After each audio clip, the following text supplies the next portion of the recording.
Hi and hello everyone. Hope you all are fine.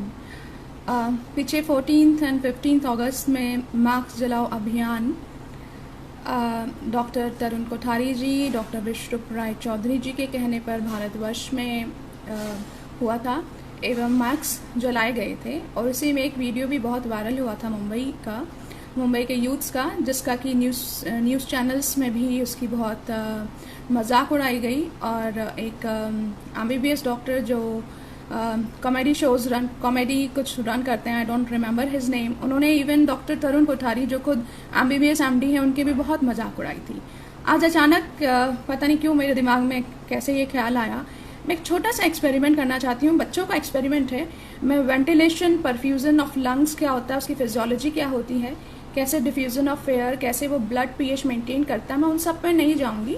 लेकिन एक layman की language में जो एक सेकंड क्लास के बच्चे का एक्सपेरिमेंट है, वो एक्सपेरिमेंट पहले यहाँ करना चाहती हूँ और फिर आपको उस बारे में बताऊंगी।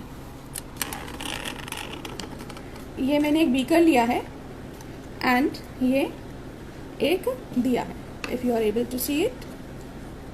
एंड मैं इसको जलाऊंगी।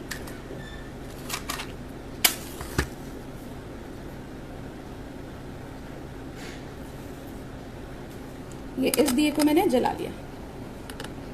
अब मैं इसको इसके अंदर डालती हूँ।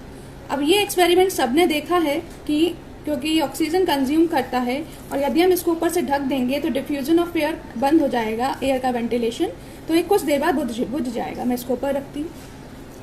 ये देखिए, ये कुछ देर बाद बुझ गया, यानी कि ऑक्सीजन नहीं मिली और कार्बन डाइऑक्साइड यहाँ रह गई, तो ये बुझ गया। जैसे कि आपको पता है कि जो फ्रेश एयर है, वो फ्रेश एयर में ऑक्सीजन का जो परसेंटेज है डेट इज अराउंड 21% और कार्बन डाइऑक्साइड की परसेंटेज मात्र 0.04% है। अब यही एक्सपेरिमेंट मैं मास्क के साथ करती हूँ, तो आपको पता चलेगा कि मजाक उड़ाने वाले सही हैं या जिनको आप कॉन्स्पिरेसी थ्योरिस्ट बोल रहे हैं वो सही है। ये मैंने मास्क लिया ना, इसको मैं इसके ऊपर रख रही हूँ और ये देखिए कुछ देर बाद क्या होता है। कुछ देर बाद देखिए ये बुझ गया, ये देखिए ये बुझ गया। तो अब आप बताइए, अगर यहाँ से एयर का डिफ्यूजन होता है तो ये कैसे बुझ गया? कटोरी से दिया जो है देर तक जल रहा था और मास्क से बुझने में थोड़ा टाइम लगा पर बुझा। तो यानी कि बिना मास्क के और मास्क पहन के डिफ्यूजन में, वेंटिलेशन ऑफ एयर्स में, एक्सचेंज में फर्क पड़ता है। तो ये तो सिंपल सा एक्सपेरिमेंट है। तो आप बताइए, जो मास्क जलाओ अभियान में जो एक वीडियो वायरल हुई थी, जो मुंबई के यूथ्स की वीडियो वायरल हुई थी, और उसके लिए जो मजाक उड़ा था, बहुत मस्करियां उड़ा रहे थे, डॉक्टर तरुण कोठारी का मजाक उड़ा रहे थे कार्बन डाइऑक्साइड को लेके कि ठीक कैसे डॉक्टर ने कैसे पढ़ रहे हैं, कैसे बहुत उल्टा सीधा बोला था कि जब वायरस अंदर नहीं आ सकता तो एयर कैसे, कार्बन डाइऑक्साइड कैसे अंदर रह जाएगी। तो ये एक्सपेरिमेंट क्या झूठा है? आप बताइए। बिना रिसर्च के, बिना किसी चीज के लोग बातें करते हैं। एंड सिंपल सी बात देखिए, लंग्स जो है, लंग्स के थ्रू जो है वेंटिलेशन, परफ्यूजन होता है, जिससे हमारे बॉडी में जो ब्लड है उसका pH मेंटेन होता है। दैट इज अ फिजियोलॉजी जो कि आम जनता को समझ में नहीं आएगी, पर ये एक्सपेरिमेंट हर किसी को समझ में आया होगा। ये एक्सपेरिमेंट तो झूठा नहीं है ना। यदि मास्क के बिना भी आदान प्रदान, जो मास्क के बिना जिस प्रकार से वेंटिलेशन हो रहा है, वही मास्क पहन के भी अगर आदान प्रदान में कोई अंतर नहीं होता तो ये दिया क्यों बुझा, यदि कोई फर्क नहीं पड़ता? तो सिंपल सी बात है, मैं आपको यही कहना चाहूंगी, जैसा गवर्नमेंट आपको बोले, जैसा डॉक्टर्स बोले, जरूरी नहीं है वो सच हो।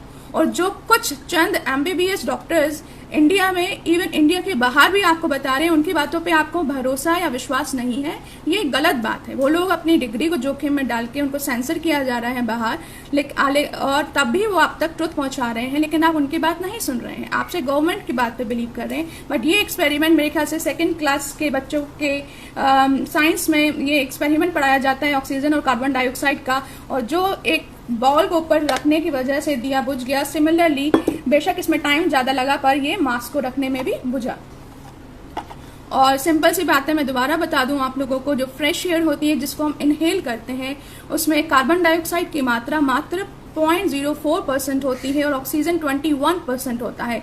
जब ये हम एक्सहेल करते हैं तो उसमें ऑक्सीजन घट के 16% हो जाते हैं और कार्बन डाइऑक्साइड की मात्रा 4% हो जाती है, यानी कि 0.04% फ्रेश एयर में थी और जो एक्सहेल्ड एयर है उसमें 4% हो जाती है। जब ये आवरण यहाँ लगा रहेगा तो हर एक आदमी जो है 1 मिनट में वो 15 से 16 बार उसका ब्रीदिंग होता है। ब्रीदिंग रेट होती है 15 to 16 ब्रीदिंग पर मिनट। तो आप सोचिए कि वो कार्बन डाइऑक्साइड की मात्रा कितना % बढ़ती जाएगी और ऑक्सीजन कितना % घटती जाएगी, और डिफ्यूजन या वेंटिलेशन इस मास्क के थ्रू कितना होता है वो तो आपने इस दिए वाले एक्सपेरिमेंटेशन से समझ ही लिया होगा। और मुझे बड़ी हैरानी होती है, मेरा मन करता है मैं लोगों को बीच में रोकूं, पर लोग मुझे पागल कहेंगे, इसलिए नहीं रोकती हूँ, अकेले काम नहीं कर सकती।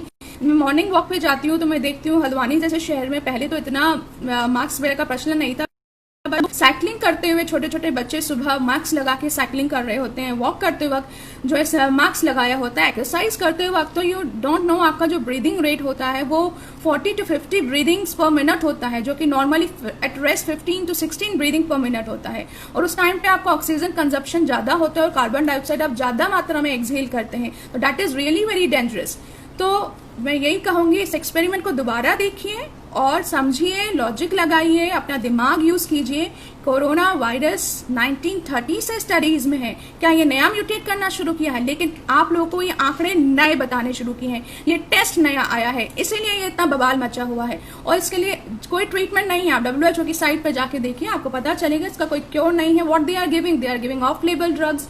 ऑफ लेबल का मतलब होता है ऐसी मेडिसिन जो किसी और बीमारी के लिए इंडिकेटेड है, पर उसे एज अ ट्रायल जो है इसमें दिया जा रहा है, किसी का RT-PCR टेस्ट पॉजिटिव आ जा रहा है तो, इवन अगर रैपिड एंटीजन भी पॉजिटिव आ रहा है तो भी दिया जा रहा है, पहली ऑफ लेबल। दूसरी अनअप्रूव्ड ड्रग्स। अनअप्रूव्ड का मतलब आप जानते हैं जिनका फिजिकल ट्रायल थर्ड भी कंप्लीट नहीं हो रहा है, मतलब उनको अप्रूवल नहीं मिला है, ऐसी ड्रग्स को भी ये लोग ट्रायल्स के तौर पर, एक्सपेरिमेंटल ट्रायल्स के तौर पर दे रहे हैं। और मैंने आपको कल ही एक एग्जाम्पल बताया कि एसिम्प्टोमेटिक पेशेंट को ये लोग 4 तो तरीके के एंटीबायोटिक्स, एजिथ्रोमाइसिन, एमोक्सिसाइक्लिन, डॉक्सीसाइक्लिन, 3 तरीके के एंटीबायोटिक्स पर हाइड्रोक्सीक्लोरोक्विन एंड फ्लाविपिराविर, ये तो कोई भी खाएगा तो वो कार्डियोटॉक्सिक है, हेपाटोटॉक्सिसिटी से मरेगा ही मरेगा।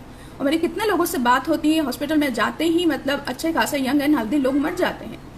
तो प्लीज यूज योर ब्रेन। और ये बीमारी पहले भी वायरल लोगों को होता था, पहले भी वायरस में एक्सट्रीम फेटिंग होता था, सब कुछ होता था, लेकिन इसको सही तरीके से मैनेज कीजिए। अपने आयुर्वेद पे विश्वास करिए, या आप और किसी पैथी को भी फॉलो करते हो, होम्योपैथी में आयुर्वेद के हिसाब से ज्वर के तरीके से इसकी चिकित्सा कीजिए। जो नवीन ज्वर होता है वो तो पूर्व रूप में ही उसको जो है चिकित्सा कर किया जा सकता है बहुत ईजिली, ये कोई घबराने की बात नहीं है। बाकी मैं वीडियो को शॉर्ट रखूंगी, ये एक्सपेरिमेंटेशन मेरे दिमाग में आया था, I just want to convey to all of you. And 2 अक्टूबर को डॉक्टर तरुण कोठारी और डॉक्टर विश्वरूप राय चौधरी जी के कहने के अनुसार एक पीसफुल प्रोटेस्ट होगा। कैसे होगा अब ये मैं नहीं जान सकती, और कहाँ होगा ये भी मैं नहीं बता सकती। और पर हम लोग वो प्रोटेस्ट सिर्फ ये संदेशा देने के लिए सरकार को करेंगे, सरकार को अपनी बात पहुंचाएंगे, अपनी मांगे रखेंगे कि जिस तरीके से कोविड को मैनेज किया जा रहा है वो एक गलत तरीका है। इस तरीके से इकोनॉमी देश की बद से बदतर हालात हो चुके हैं, आगे न जाने और क्या हालात होंगे। और दूसरा, ये जो अनअप्रूव्ड मेडिसिन दी जा रही है उसको देना बंद किया जाए एवं अन्य पैथियों को कोविड चिकित्सा का अधिकार दिया